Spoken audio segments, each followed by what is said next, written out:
How come you're so tall? Welcome back to Sucker for Love First Date. It's me, Noctum Sky, and we're finally moving on to Chapter 3. I don't want to waste your time, I don't want to waste mine, so we're just going to get into it. Chapter 3, I don't even have to read this, they'll read it for us. I've learned my lesson.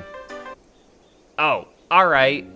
Or not. Fear of the unknown is the single strongest fear of mankind. Terrors from beyond the borders of knowledge.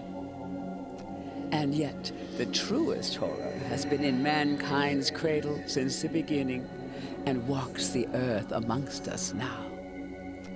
For true evil exists not in the devil unseen, but the devil seen and unrecognized. When you meet her, you realize that tucking away the rest of the horrors to the unseen corners of the stars is a blessing. A shade of 1,000 manifestations, each more horrific than the last. She serves only one, whose chaotic and phantasmagorical wishes she obeys with extreme prejudice. But enough about me. Let's talk about you. Oh, hello. You're tall. You're very tall. Well. You're the one that Ln'eta calls darling and that Esther calls dearest, aren't you? Mm-hmm. What do you want to call me? Dog. This dread, it's like when I first met Ln'eta, but this time it's sustained, like a state of constantly being breathless.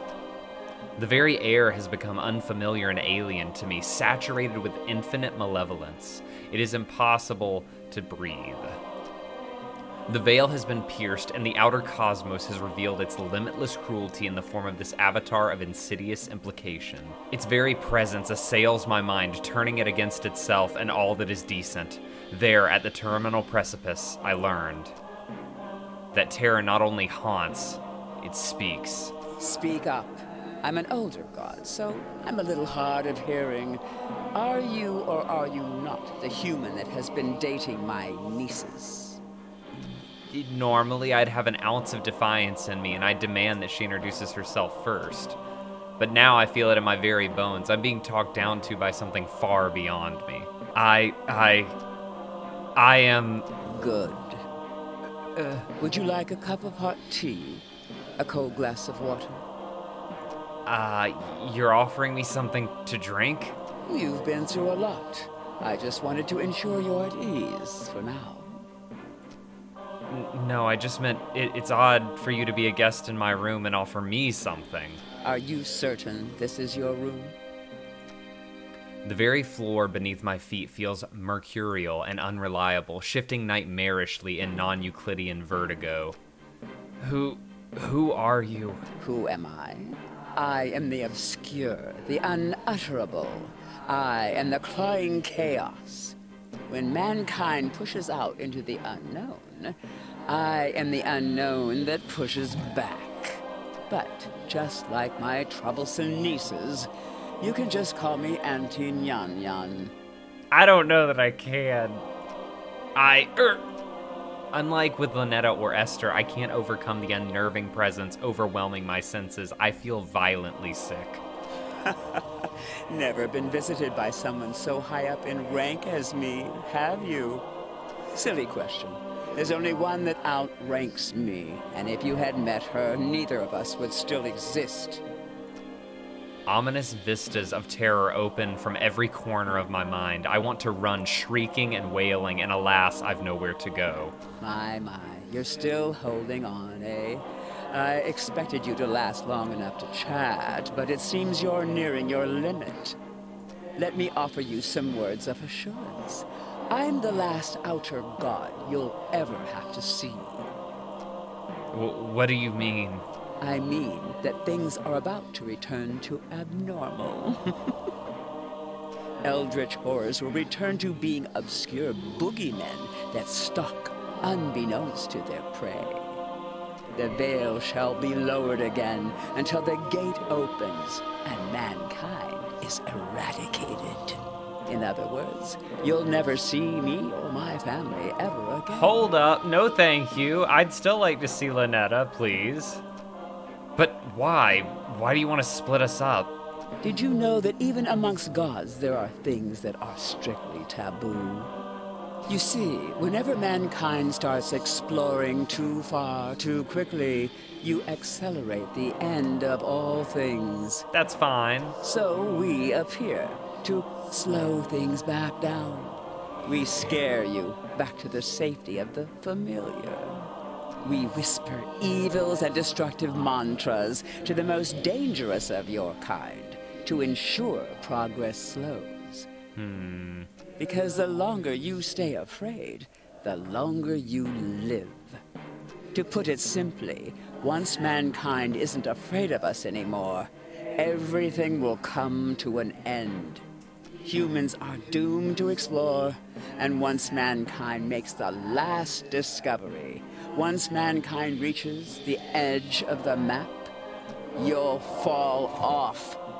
So if there's one thing that is certain amidst this infinite cosmos, it's that for all of time, our relationship is shepherd and livestock, as we set the pace to the slaughterhouse.